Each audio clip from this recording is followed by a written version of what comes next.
Back in 1930s, a man named Alfred Curie created a line of cosmetics in France. He claimed his products, Toradia, were the very latest in anti-aging creams and also sell powder lipstick and perfumes. There was just one problem. All his cosmetics contained thorium chloride and radium bromide. The radium emits the ionizing alpha particle that was used to give the skin a radiant glow with the help of phosphorus. At the time, people were not concerned about the risk of radioactive exposure. They only cared about the supposedly beautifying effects. Now let's take a look at the advantages and disadvantages of formulating beauty products with radium.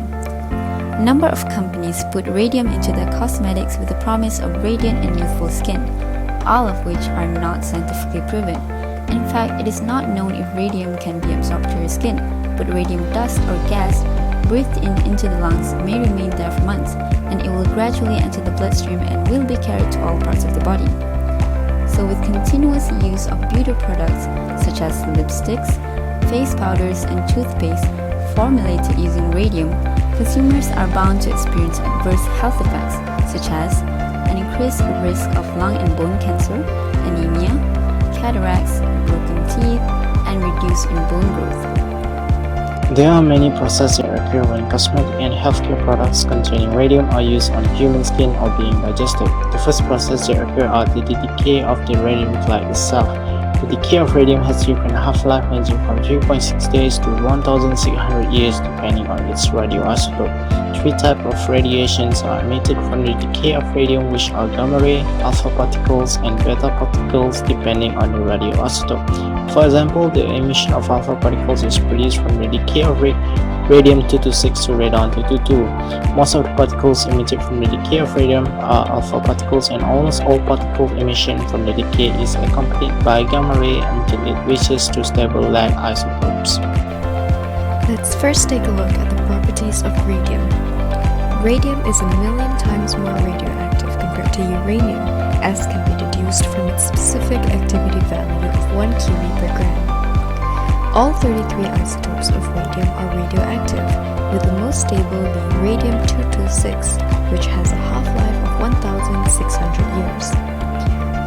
This is due to the alpha particles emitted by the radium interacting with its surroundings. Radium also emits gamma and beta particle radiation.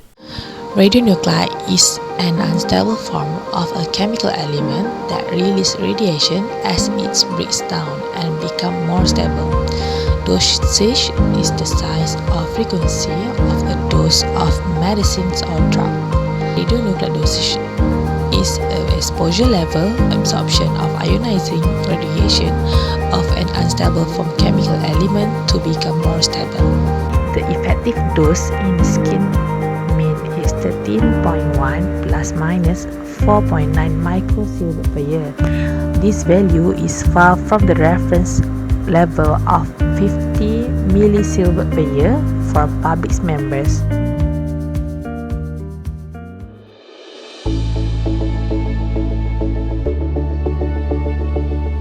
Did you know anti-static brush has a small strip of polonium, in which polonium are used to remove dust and preventing static electricity in sheet metals, wires, and paper rollers.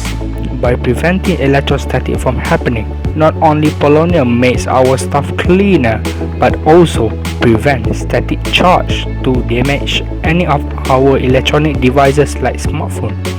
By the power of alpha particle, they neutralize all negatively charged objects by absorbing excess electrons.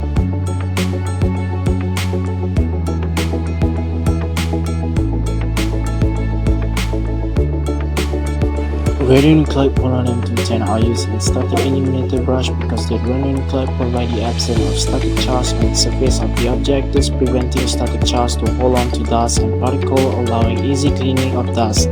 This is possible because during the decay of polonium to stable light isotopes, alpha particle was emitted, causing ionization of the air.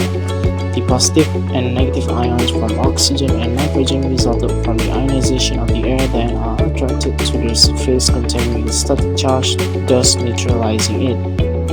Now, Let's consider the properties of polonium, which is a rare radioactive element. Out of the 28 radioactive isotopes of polonium, polonium-210 is the most common one, and it is naturally occurring in very low amounts in soil and even the human body.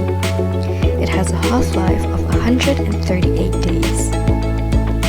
It undergoes alpha decay to emit alpha particles and form lead-206. These alpha particles are responsible for ionizing air in machinery. Now let's move on to the advantages and disadvantages of polonium in anti-static brush. The brush uses small amounts of radioactive polonium-210 in the form of microspheres, and it poses no external risk due to its short range of radiation.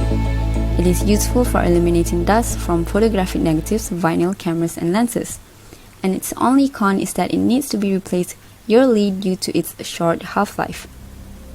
NUREC 1717 estimated a dose equivalent of less than 0.01 mg per year to an individual who is located 2 meters away from a 500 microcurie static eliminator for 2000 hours per year.